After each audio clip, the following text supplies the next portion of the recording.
এই অবস্থাটা দেখুন।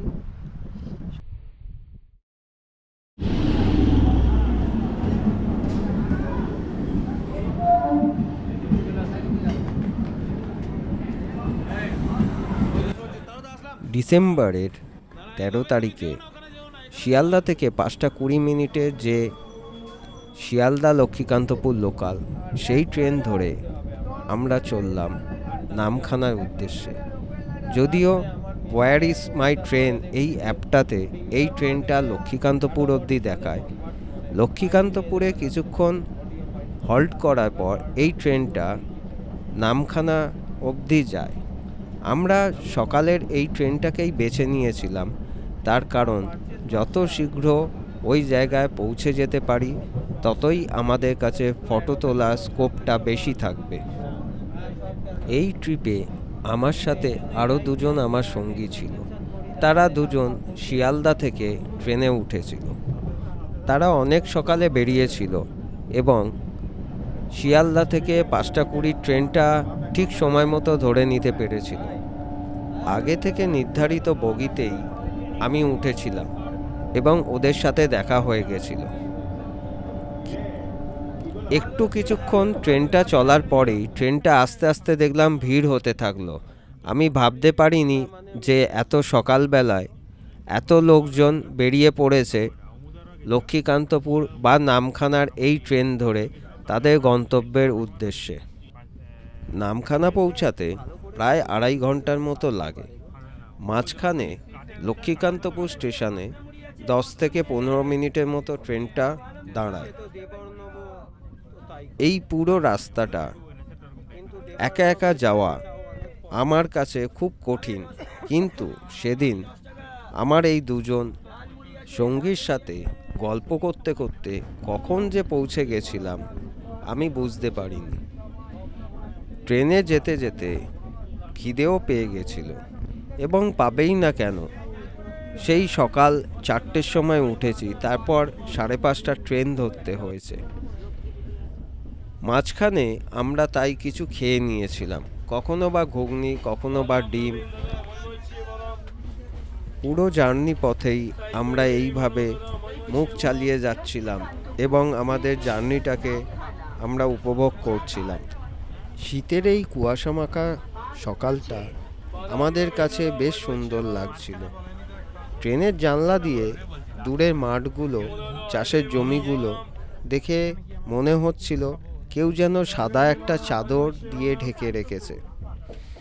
আস্তে আস্তে সূর্য উঠতে শুরু করলো এবং সেই কুয়াশা সরিয়ে আস্তে আস্তে আশেপাশের গাছপালা এবং আশেপাশের প্রাকৃতিক দৃশ্য আমাদের কাছে পরিষ্কার হতে লাগলো। আমাদের ট্রেন আমাদের গন্তব্য অর্থাৎ নামখানার দিকে অগ্রসর হতে থাকলো। বেশ কয়েকটা স্টেশন আগেই আমরা তখন ছিলাম। তখন থেকে মনে হচ্ছিল যেন কখন নামখানা আসবে এবং কখন আমরা গাড়িতে করে বেরিয়ে পড়ব বকখালির উদ্দেশ্যে। চ্যানেলে অনেকগুলো ব্লগ বানিয়ে ফেলেছি, কিন্তু সমুদ্র সৈকতের ব্লগ এখনও অবধি বানাইনি। সেই এক্সাইটমেন্টটাও আমার মধ্যে কাজ করছিল ভীষণভাবে। যতদূর মনে পড়ে, লকডাউনের পরপরই একবার এসছিলাম বকখালিতে। তখনও পাখির ছবি তুলতেই এসছিলাম।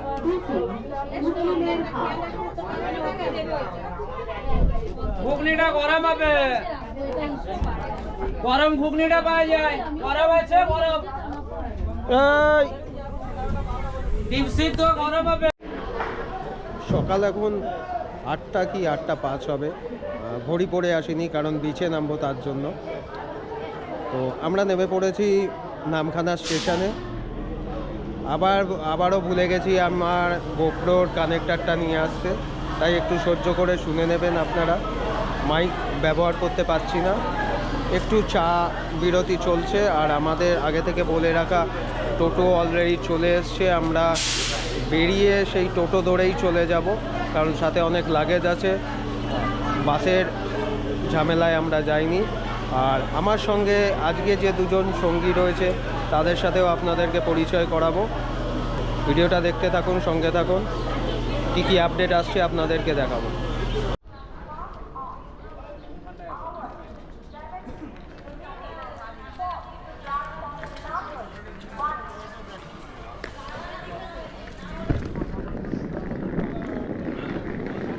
স্টেশন থেকে বেরিয়েই ফিলিংসটা ঠিক অন্য রকম হয়ে যায়।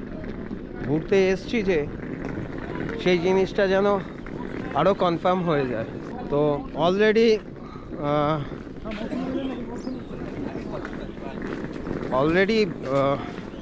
আমরা বাইরের দিকে বেরিয়ে পড়েছি। গাড়ি দাঁড়িয়ে রয়েছে, দুবার ফোন করে ফেলেছে, আমার সঙ্গীরাও আসছে। চলুন সেখানে গিয়ে পরিচয় করাই তাদের সাথে। স্টেশন থেকে বেরিয়ে কাল বিলম্ব না করে আমাদের আগে থেকে বলে রাখা টোটো ধরে আমরা বকখালির উদ্দেশ্যে রওনা হলাম। বহু আগে যখন আমি এসছিলাম তখনও এই হাতানিয়া দুয়ানিয়া ব্রিজ পার করে আমাদের যেতে হয়েছিল। বেশ কিছুটা এগোনোর পর আশেপাশের গ্রাম্য দৃশ্য এই শীতের সকালে দেখতে বেশ ভালোই লাগছিল। ঘুমভাঙা গ্রাম্য পরিবেশ এবং কুয়াশা মাখা মাঠ এগুলোকে ফেলে আমাদের টোটো এগিয়ে চলতে লাগলো বকখালির দিকে। আমাদের প্রায় ৪৫ মিনিটের মতো লেগেছিল বকখালি পৌঁছাতে। হোটেলে পৌঁছে কাল বিলম্ব না করে আমরা বেরিয়ে পড়েছিলাম কার্গিল বিচের উদ্দেশ্যে।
সময় খুব কম ছিল, সেই কারণে হোটেলে আসা, কোন হোটেলে রয়েছি, চেক ইন করা, সেই সবগুলো দেখাতে পারলাম না। যদিও আমি এইগুলো দেখাই না, কারণ আমি টিপিক্যাল ট্রাভেল ব্লগ করি না। তো এখন আমি রয়েছি বিচের মধ্যে, কার্গিল বিচ, যেটা পাখি দেখা গেছে খুব দূরে, এখন জোয়ার রয়েছে। আমরা বিচে চলে এসেছি। আর আজকে আবারও একখানা জিনিস ভুল করেছি। সকালবেলাতে স্টেশনে পৌঁছে যখন চেক করছি তখন দেখলাম যে গোপ্রোর অ্যাডাপ্টারটা আমি নিইনি, যেটা এই নিয়ে সেকেন্ড টাইম হলো যে ভুলটা করেছি। তো হাওয়া আছে এখানে প্রচুর, একটু অসুবিধা হবে, দয়া করে আমাকে ক্ষমা করবেন। এই অনিচ্ছাকৃত ভুলের জন্য আমি সত্যিই দুঃখিত। সেইভাবেই আমি এই আমার এক্সটার্নাল মাইক ছাড়া ভিডিও করে যাচ্ছি। আমি চেষ্টা করব আমার 100% দিয়ে ভিডিও করা। সঙ্গে থাকুন, সাথে থাকুন, দেখতে থাকুন। আমার সাথে যে দুজন আজকে এসছে তাদের দুজনের সাথেও আপনাদেরকে পরিচয় করাবো। দুজনই বাঁকুড়ার এবং স্বনামধন্য ফটোগ্রাফার।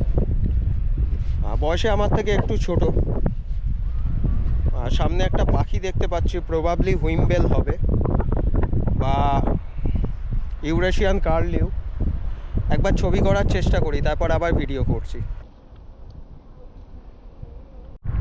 সামান্য একটুখানি সুযোগ দিয়েছে, আমার মনে হচ্ছে এটা হুইমবেল। সামান্য একটুখানি সুযোগ দিয়েছে ভিডিও করা। ছবি করছিলাম, ক্যামেরা পুরোপুরি সেট করা হয়নি বলে একটু সময় লাগলো। তো আবার একবার অ্যাপ্রোচ করে দেখি। আমি এগেনস্ট দ্য লাইট রয়েছি বলে পরিষ্কার ভিডিও আপনারা দেখতে পাচ্ছেন না। আমাকে দেখার থেকে বেটার পাখিকে দেখা। তো আবার এই জায়গা থেকে একবার ট্রাই করি।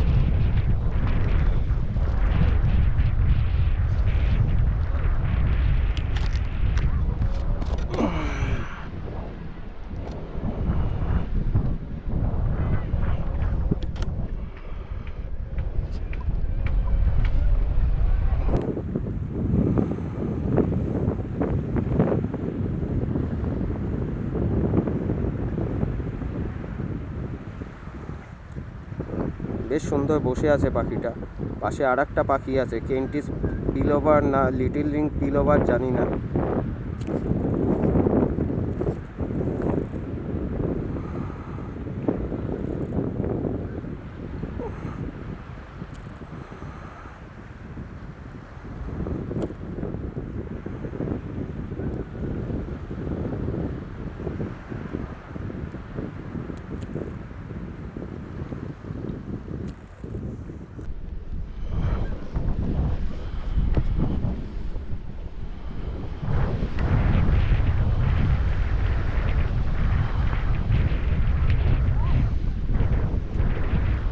উড়ে আর একটু এগিয়ে যাচ্ছে, এরকমই করবে, বেশি কাছ থেকে চেস করা যাবে না। আর প্রয়োজন পড়লে আমি শুয়েও ভিডিও করব। আমি দেখি যতখানি, কারণ বালি ভিজে রয়েছে, আমি দেখি যতখানি বসে করা যায় ততটা চেষ্টা করি, তারপরে আমি চেষ্টা করব শুয়ে করার। সামনের দিকটাতে বেশ কয়েকটা পাখি দেখতে পাচ্ছি, উইম্বেল বা কার্লিউ হতে পারে। আমি একটু দূর থেকে প্রথমে ভিডিও করব, তারপরে কাছে যাব। প্রথমে কিছু স্টিল পিকচার নিয়ে নিই, তারপরে কাছে গিয়ে চেষ্টা করি কি পাখি আছে দেখার। আমার সঙ্গীরা এগিয়ে গেছে, আমি পেছন দিকে রয়েছি। আমার ক্যামেরা সেট আপ করতে একটু সময় লাগছিল।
এখান থেকেই চেষ্টা করি ভিডিও করার, কারণ আর বেশি এগোনো যাবে না।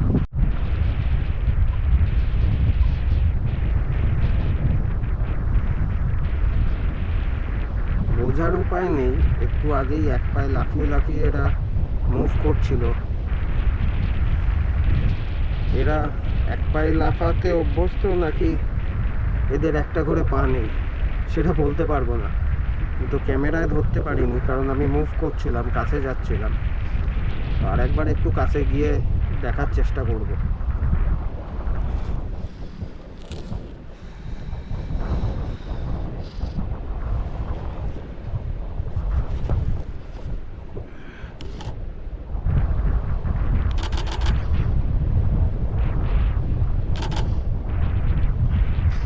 না, আবার যেটা দেখলাম তাতে বোঝা গেল পা আছে, কিন্তু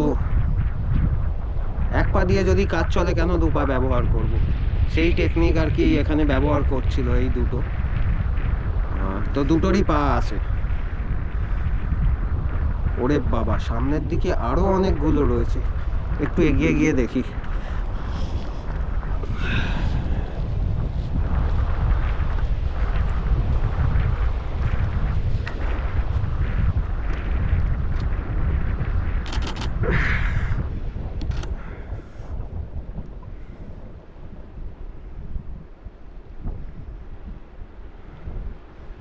আমার উপস্থিতি এরা দুজন পাত্তাই দিচ্ছে না। সুযোগ যখন দিচ্ছে আমিও সুযোগের সদ্ব্যবহার করি, যতটা সম্ভব কাছ থেকে ছবি তোলা যায় সেটাই চেষ্টা করি।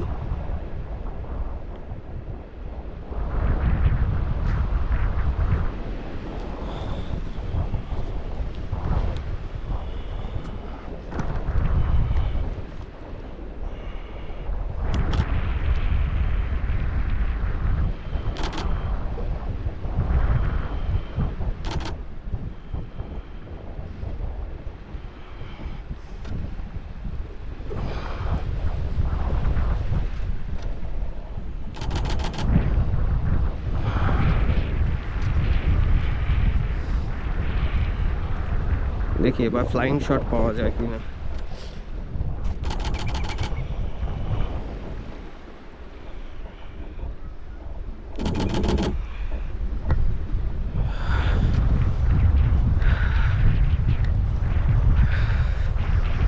এখনো অবধি একটাই পিলোবার দেখেছি আর একটা গাল দেখেছি, ছবি বা ভিডিও কিছুই করতে পারিনি। হেঁটে যাই, দেখি আস্তে আস্তে ভাটাটা আসছে, তাতে যদি পাখি মেন গঙ্গা থেকে সামনের দিকে মানে তটের দিকে চলে আসে। অ্যাকচুয়ালি আগের যে দুটো ব্লগ আপনারা দেখেছেন, পাহাড়ে গেছিলাম, পাহাড় থেকে ফিরে আসার পর আমার প্রচণ্ড রকম ঠান্ডা লাগে, তার এফেক্ট আমার ভয়েস ওভারগুলোতেও দেখতে পেয়েছেন। খুব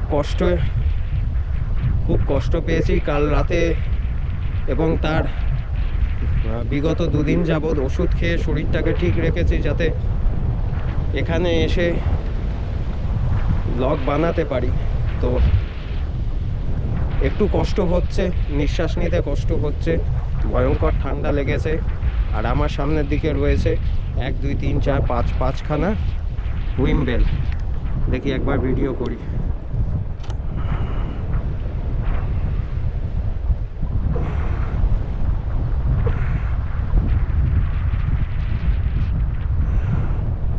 এই যে দেখুন,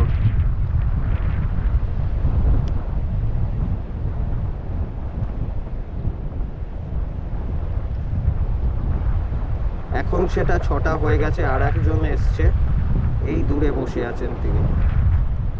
মোট 6টা হুইমবেলকে আমি দেখতে পাচ্ছি। ইউরেশিয়ান কার্লিউর ঠোঁট আরেকটু বড় হয় এবং আরেকটু বেঁকানোও হয়। এই যে এক জায়গায় এরা বসে রয়েছে এবং এদের অ্যাক্টিভিটিস দেখা যাচ্ছে।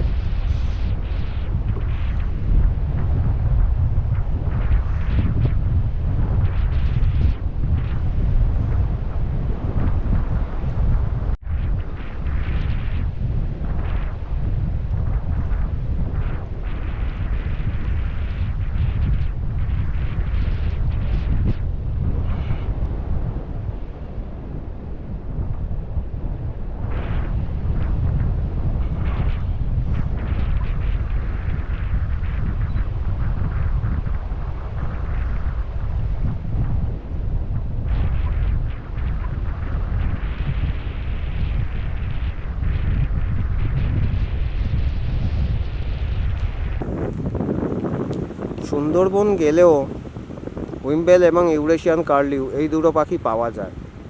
এরা অ্যাকচুয়ালি বড় ঠোঁট হওয়ার জন্য কাদা থেকে বা মাটির মধ্যে থেকে পোকামাকড় বা শামুক, ঝিনুক, ছোটো কাঁকড়ার বাচ্চা এগুলো ধরে খায়, কিন্তু সেখানেও এত কাছ থেকে অ্যালাউ করে না যত কাছ থেকে এখানে এই 6টা হুইমবেল অ্যালাউ করছে। এর মধ্যে ম্যাচিওর ইম্যাচিওর আছে, আমি অতটা ভালো চিনি না, তাই আমি বলতে পারবো না যে কোনটা ম্যাচিওর কোনটা ইম্যাচিওর বা কোনটা মেল কোনটা ফিমেল।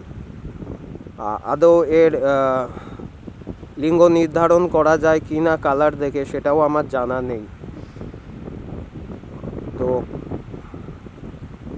এরা অ্যালাউ করছে, আমিও চেষ্টা করছি এদের ছবি করছি। এদের এত সুন্দরভাবে চুপচাপ বসে রয়েছে। প্রথমবারে বেশ কয়েকজন উড়ে গেছিল, কিন্তু এখন এই কটা রয়েছে যে কটা, সে কটা অ্যালাউ করছে বেশ। তার মধ্যে আবার একজন গা চুলকাচ্ছেন, এই যে তিনি গা চুলকাচ্ছেন মনের সুখে। আমাকে সুযোগ দিয়েছে। আর সত্যি পাহাড়ে যেভাবে ছবি করতে কষ্ট হয় তার থেকে সমুদ্র তটে অনেকটা ইজি লাগছে।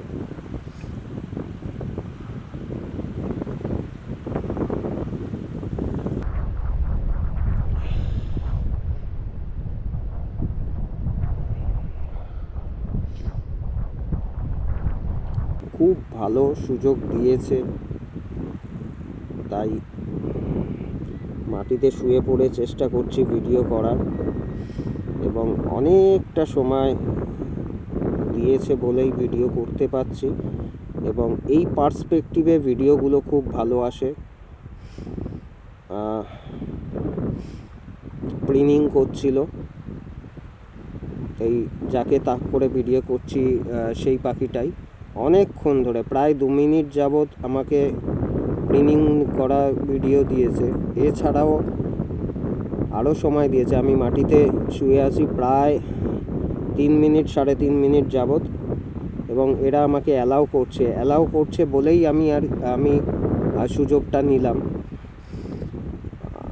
আমি মাঝে মধ্যে বলি না যে সাথে একজন লাগে।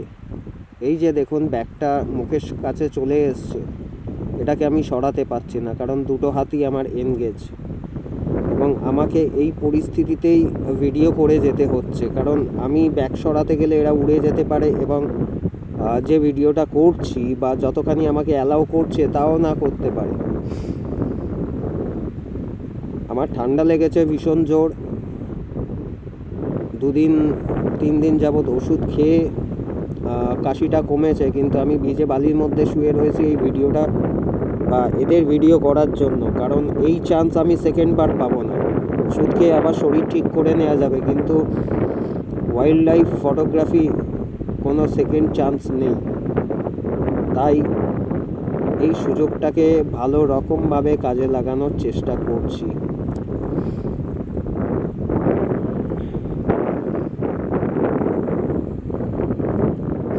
এদের হয়তো সকালবেলায় খাওয়া দাওয়া হয়ে গেছে, সেই কারণেই এরা চুপ করে বসে রয়েছে।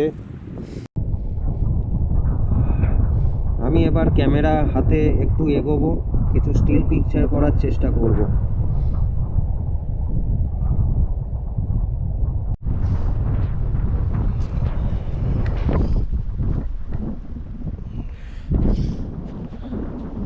একবার আমার এই অবস্থাটা দেখুন, সারা গায়ে বালি ভরে গেছে, গেঞ্জি প্যান্ট পুরোপুরি ভিজে গেছে। হ্যাঁ, যে অবস্থা হয়েছে মেনে নেওয়া যায়, কারণ ছবি করতে এসছি, ছবি করছি, এইভাবেই আমাকে করতে হবে, কারণ এদেরকে বলে কয়ে ছবি করা যায় না, এদের মর্জিতে এরা ছবি দেয়। সুতরাং আমাকে এদের মতো ভাবে ছবি করতে হবে। তো আমি সেই জন্য মাটিতে শুয়ে পড়েছিলাম, এবং সত্যি খুব অসাধারণ ভিডিও আমাকে এরা দিয়েছে এবং ছবিও দিয়েছে। ব্যাকগ্রাউন্ড খারাপ হতে পারে, কারণ ঘোলা জল, নোনা জল, একটু ইয়েলোইশ টোন রয়েছে জলের মধ্যে, কিন্তু তবু আমি খুশি যে পার্সপেক্টিভে ছবি ভিডিও চাইছিলাম সেই পার্সপেক্টিভে ছবি ভিডিও করতে পেরেছি, সেটা আপনারাও দেখুন।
রাইট হ্যান্ড সাইডে যেটা দেখতে পাচ্ছেন সেই জায়গাটা একটা সময় ছিল ঝাউবন।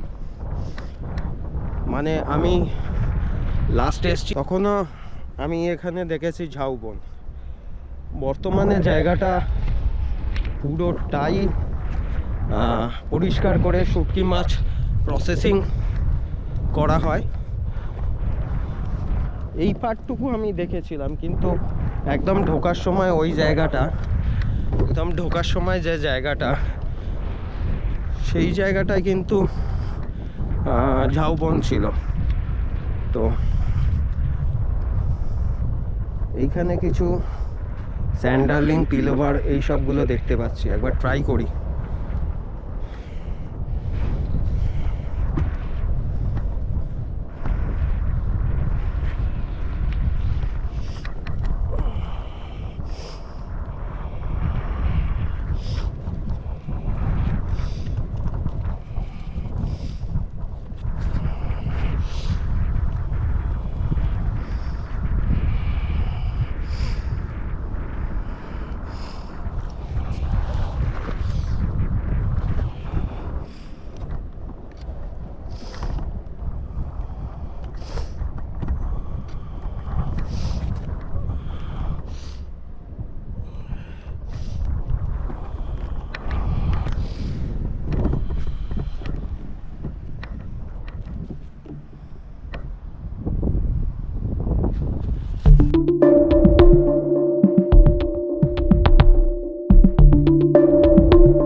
না, সেই সুযোগ দিল না এরা,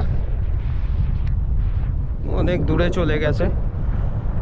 আমি এগিয়ে যাই, আগে দেখি গালগুলো এখানে যে পাওয়া যায়, ব্ল্যাক হেডেড গাল, ব্রাউন হেডেড গাল,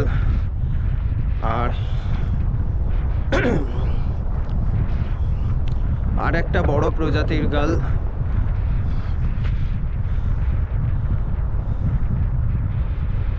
আর কিছু পাওয়া যায়, টার্ন পাওয়া যায়, সামনে কিছু পিলোভার রয়েছে। আমি ট্রাই করব না, কারণ বৃথা হয়ে যাবে। আমি গালগুলোকে আগে ট্রাই করি, দেখি গালগুলো পাওয়া যায় কি না। কেন্টিস পিলোভার রয়েছে, কিন্তু আমি বড় পাখি আগে ট্রাই করি। বড় পাখি কি পাওয়া যায় দেখি, তারপরে এই ছোট ছোট পাখিগুলোকে ট্রাই করব, কারণ এরা এমনিতেই প্রচণ্ড ভয় পায়।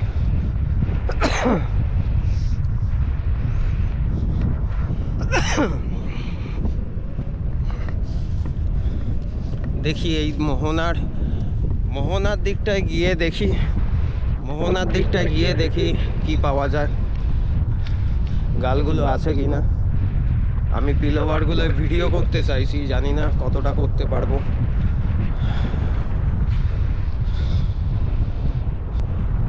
একটু হাঁপিয়েও গেছি, কারণ ট্রাইপড, ক্যামেরা, গোপ্রো সব কিছু নিয়ে আমাকে মুভ করতে হচ্ছে, দু হাত দিয়ে এগিয়ে ধরে।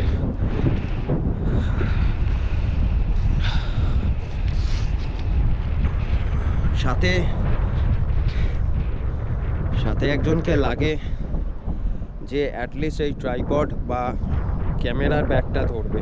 হাঁটতে হাঁটতে আমিও সেই জায়গায় পৌঁছে গেলাম যেখানে আমার সঙ্গীরা রয়েছে। এই যে জায়গাটায় রয়েছি, এই জায়গাটা আমি আগে যতবার এসছি ততবার চোখে পড়েনি।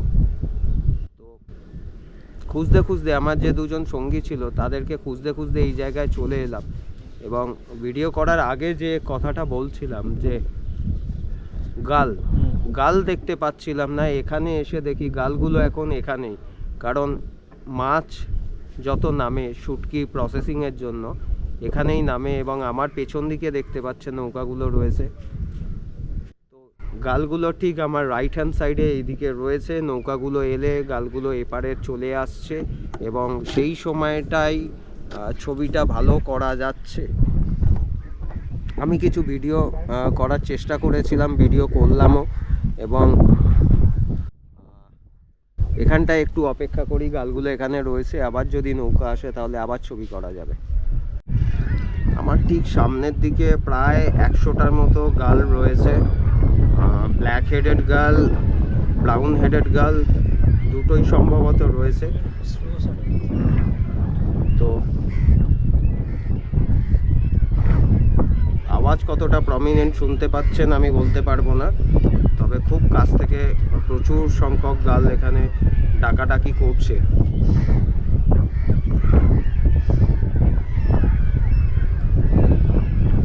একটু জুম করে দেখাই।